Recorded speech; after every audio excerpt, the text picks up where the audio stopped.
Russell is going to the Minnesota Timberwolves for Andrew Wiggins. That's a huge win for the Wolves. When Andrew Wiggins was traded last season to the Golden State Warriors, some people laughed at the deal. Some people thought it was a fantastic trade for the Timberwolves. They might have fleeced the Warriors. And keep in mind, this was a deal where they were most likely going to be sending a first-round pick the way of the Warriors just to get off his contract, and people said that was a fantastic bit of business to only have to give up one first-round pick in exchange for D'Angelo Russell getting rid of Andrew Wiggins' contract. That's what the perception of Wiggins was at the time, that getting rid of just one first-round pick to get off of his contract was a great deal. Now, if we just take it back a little bit, after being drafted first overall by the Timberwolves, the roller coaster of opinion on Wiggins was, it was quite something. In short, he went from being the league's next star, the next scoring champion, to then being a complete bust, to then just in 2019 when he had a hot start to the season like he had done in prior years, he's finally figured it out. This is the star we know he is.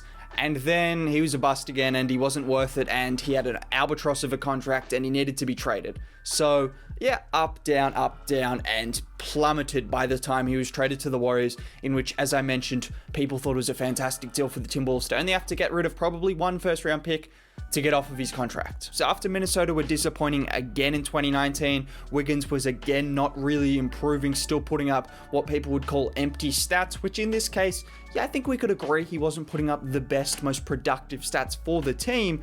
He was considered a major disappointment and had a terrible contract. That was the league-wide perception of Wiggins. Now that's where the Golden State Warriors decided to step in. At the time of trading for Andrew Wiggins, the Warriors season, it was well and truly over. Steph Curry had missed almost the entire season, and Klay Thompson was also out with the ACL injury that he had sustained from the finals the year prior. With that in mind, there wasn't a lot to expect from what Wiggins would do, and then we found out that there would only be 12 games in which he would play because of the lockdown. But in those 12 games, although the numbers didn't catch the eye of probably a lot of people, the defense caught the eye of Steve Kerr. In response to a question about Wiggins' impressive defense this year, which I'll get to in just a minute, Steve Kerr said this about what he did last year. I don't think he exceeded our expectations because we saw what he could do last 12 games of the season when we traded for him, and he played really solid defense.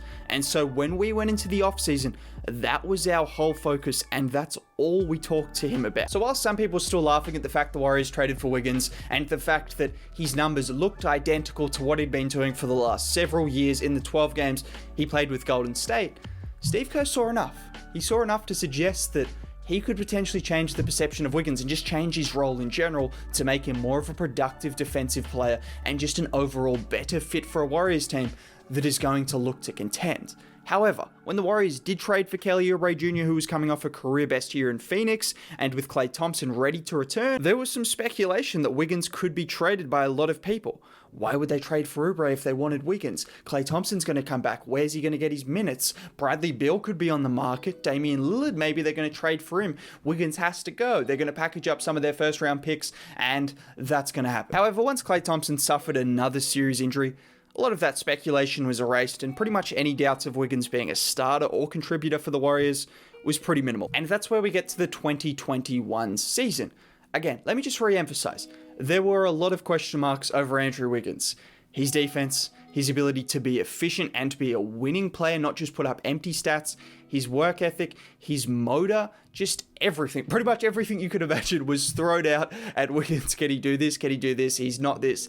Everything. He was still putting up 20 points a game in Minnesota, but clearly the scoring was not impressive enough. And in fairness, he did need to round out other aspects of his game, and lucky for him and for the Warriors, he did exactly that. Look, I don't want to waste any more of your time talking about what Andrew Wiggins was. I just think it's important to get an understanding of the perception. People thought he had a low motor, he had a bad work ethic, he didn't want to win, he didn't want to defend, he didn't want to do what was best for the team. That was the perception. And that the trade was fantastic for the Timberwolves, not for the Golden State Warriors. But anyways, let's talk about the positives, because last season, although the Warriors didn't make the playoffs like they should have, Wiggins was a revelation on the defensive end of the floor in particular.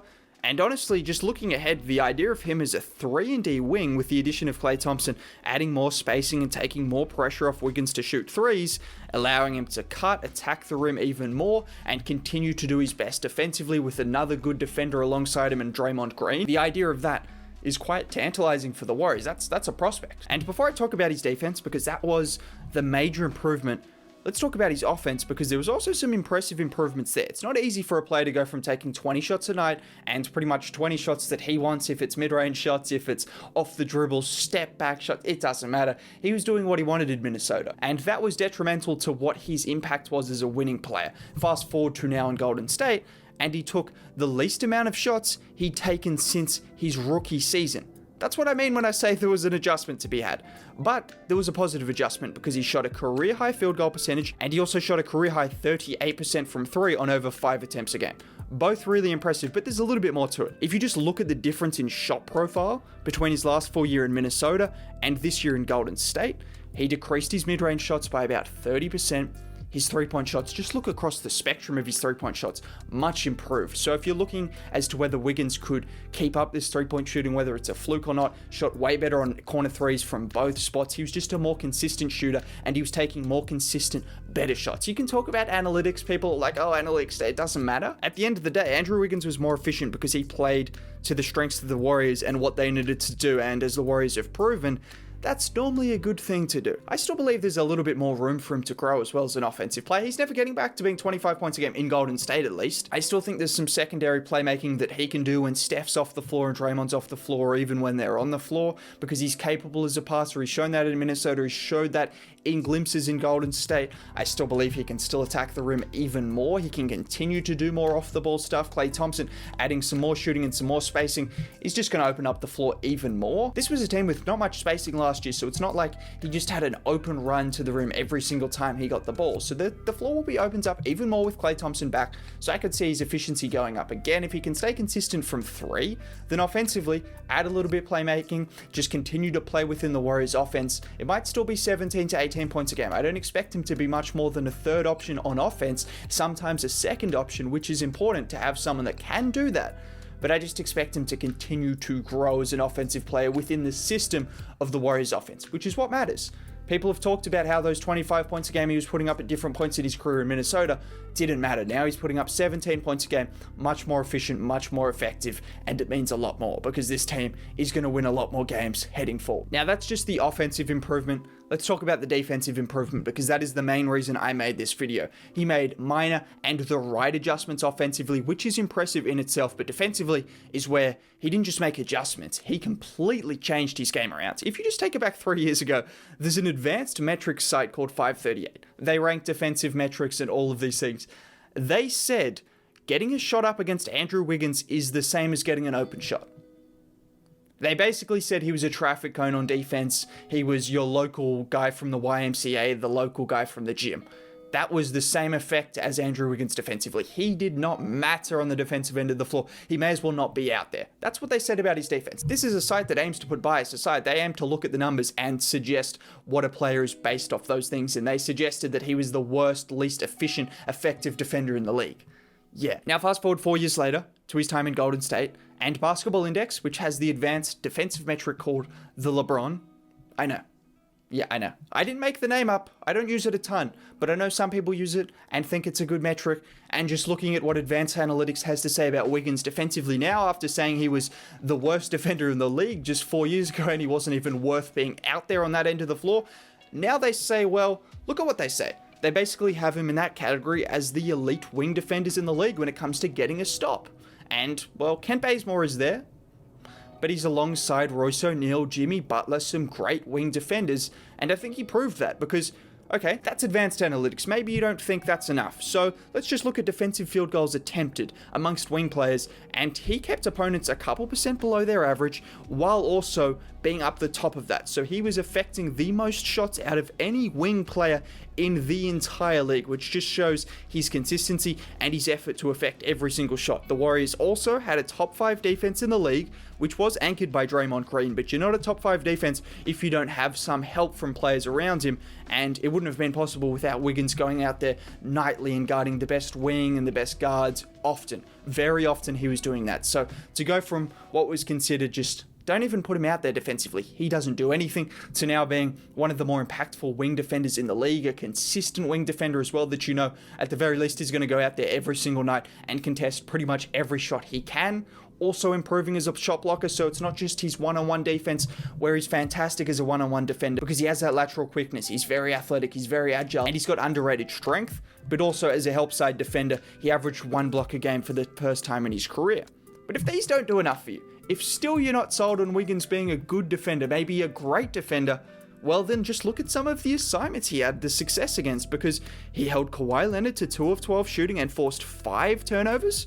He also had some success against LeBron James in that play-in game, and then in games against Bradley Beal, DeMar DeRozan, Brandon Ingram. You see the list of players. These were the kind of scalps he had all throughout the season, and you see them ranging from guards to forwards, 2s, 3s, and 4s. The versatility, the on-ball defense, improving as an off-the-ball defender.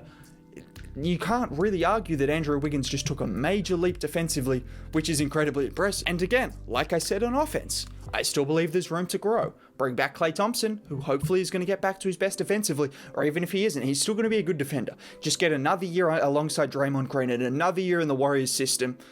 He could become an all-NBA defender. He only got 1 vote. Maybe that's going to spark him to be even better defensively, and also the thought of a championship, because don't get it twisted, if the Warriors are healthy, they're in the mix, they're right in the mix, and that is something that you could never, ever say about the Timberwolves. Sorry, but it's just a fact. You could never say that about the Timberwolves, so any of those motivation questions, I don't think you can really question his motivations or his work ethic anymore, because this is someone that defended more shots at his position than any other person in the league and did so effectively, took out some of the biggest and best stars. Andrew Wiggins is a different player. I don't know if the rest of the NBA world has actually caught up to him being an entirely different player, because the numbers weren't crazy, but defensively, he's improved. Offensively, he's made the adjustments necessary. It might not be groundbreaking adjustments, but the adjustments necessary to do the best that he can. And all of a sudden, the Warriors might have the prototypical 3-and-D wing in Andrew Wiggins alongside Klay, Steph, and Draymond. Have a good day. Hope you enjoyed the video. Drop a like, subscribe, all of those things. That would be cool.